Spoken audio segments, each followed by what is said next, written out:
It has been a full century since the Communist Party seized power in the Soviet Union. According to records compiled by the U.S. Congress, communist regimes were responsible for the deaths of at least 100 million people. The Black Book of Communism details this history of murder. From documents declassified by the governments of nations in the former Soviet Union and Eastern Europe, as well as official records on the victims of communist political campaigns in China and North Korea, the public has gained a good picture of the Communist Party's addiction to killing. Communist totalitarianism is often compared to that of the Nazis. While there are many parallels to be found, there is one crucial distinction that is often overlooked. The Nazis aimed to eliminate the Jewish people, but the goal of communism goes beyond physical slaughter. People of faith do not consider physical demise to be one's true death, since the soul goes to heaven or is born again in the cycle of reincarnation. The Communist Party uses killing as an instrument to plant the seeds of terror in the minds of the people, forcing them to accept its evil ideology. Through the destruction of morality, people's souls are fated to damnation. The Communist Party aims to destroy not just man's physical body, but also his soul. An additional characteristic of the Communist Party is the intensity with which it carries out internal purges and selects the cruelest of leaders. It is difficult for many to understand the rationale behind the barbarity inflicted by the Communist Party upon its own ranks, including those who became victims simply for deviating from the party on specific issues, while otherwise being wholly loyal to the party and its leadership. One reason is that the Communist Party, in its rebellion against gods and humankind, possesses an instinctual fear that its doom is always around the corner. To reinforce itself, the party needs to recruit individuals with no regard for moral right and wrong. These individuals are distinguished in the process of mass killing, and their elevation to positions of leadership enables the specter of communism to ensure the perpetuation of its earthly tyranny. In 1989, the Chinese Communist Party, CCP, cadres who refused to participate in the June 4th Tiananmen Square massacre were purged. Jiang Zemin, who demonstrated his cruelty during the events, was promoted to become leader of the CCP. After Jiang began the persecution of Falun Gong in 1999, he promoted officials such as Luo Gan and Zhou Yongkang to high positions, as they had demonstrated their ability to commit the most brutal crimes in the persecution. Another motive for killing is to recruit participants from general society, as was done during the Cultural Revolution. By committing murder and other crimes, the masses implicated themselves as accomplices to the CCP's savagery, and the most brutal perpetrators became the staunchest followers of the party. Even today, many former Red Guards who committed assault and murder during the Cultural Revolution express no remorse for their crimes, saying they have no regrets about the events of their youth.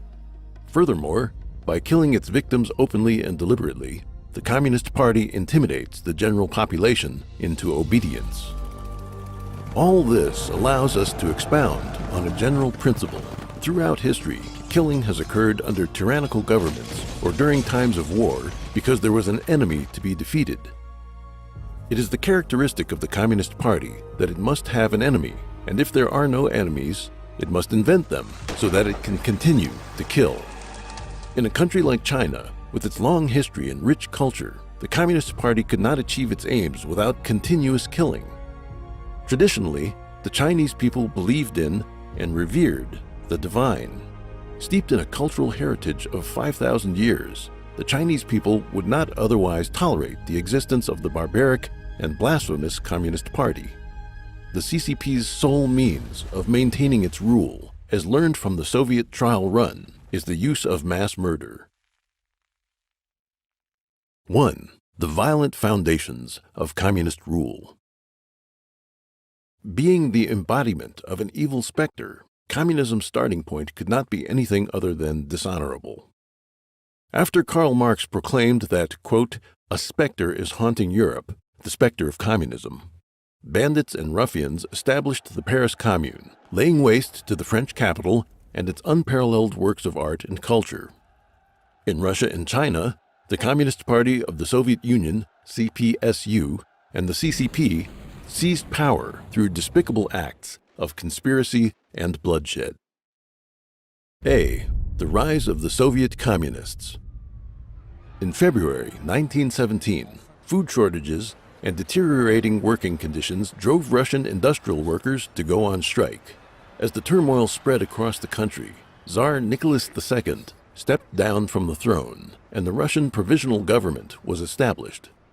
Learning of these events, Vladimir Lenin immediately returned to Russia from exile in Switzerland. At the time, World War I was raging. The countries between Russia and Switzerland were all hostile. In late 2007, the German magazine Der Spiegel revealed a 90-year-old secret. Kaiser Wilhelm II, who regarded Russia as a grave threat, realized that Lenin could bring disaster to Russia, so he allowed Lenin to travel through Germany to Sweden, then Finland, and eventually back to Russia. Wilhelm II also provided money and munitions to Lenin. By the end of 1917, Lenin had received 26 million marks from Germany. Winston Churchill had this to say about Germany's role in Lenin's return. They used the most lethal weapon in Russia. They shipped Lenin back in a tightly sealed truck, as if shipping a type of plague virus to Russia. Lenin carried out a coup on November 7, 1917, or October 25 by the traditional Julian calendar. With the October Revolution, Lenin overthrew the provisional government and established the world's first communist regime. But in the democratic election for the Russian Constituent Assembly, the Party of Socialist Revolutionaries, SRs, won a majority of national votes over Lenin's Bolshevik Party, which controlled the government administration. Out of an electorate of 44.4 million people, 40% voted for the SRs, with the Bolsheviks losing by a 20% margin. After this setback, in the Russian Constituent Assembly meeting on January 5, 1918, Lenin trampled on his promises and declared the Constituent Assembly an, quote, enemy of the people. Having prepared in advance to enact martial law on the day of the Assembly's meeting in the Russian capital of Petrograd, the Bolsheviks mobilized troops and disbanded the Constituent Assembly by force, destroying the democratic process in Russia. The October Revolution and subsequent Leninist takeover was the origin of all violent communist movements throughout the world in the 20th century. It triggered the international rise of communism and the countless catastrophes that followed. B. The Chinese Communist Party seizes power. After 1917, when the Soviet Union was just established, it exported revolution to China by making use of the fact that the Republic of China had joined the Third Communist International, or Comintern. The Bolsheviks dispatched Grigory Voitinsky to China to establish a local communist organization. Then it sent Mikhail Borodin to engineer an alliance between the Chinese Nationalist Party, Kuomintang, and the Soviet Union. Under this arrangement, the young Chinese Communist Party was given opportunities for rapid growth by subverting the Kuomintang. During World War II, in the 8 years that the Kuomintang waged an all-out war against the invading Japanese army, the CCP used the conflict as cover while it expanded its forces. When the Japanese invaded China, the Red Army was on the verge of defeat, but at the time of China's victory, the communist forces boasted 1.32 million regular troops and a 2.6 million strong militia force. Following Japan's surrender, the CCP used the cover of peace talks with the Kuomintang to covertly expand its forces further. Meanwhile, the CCP's diplomatic efforts led the United States and the Soviet Union to abandon their policies that supported the nationalists.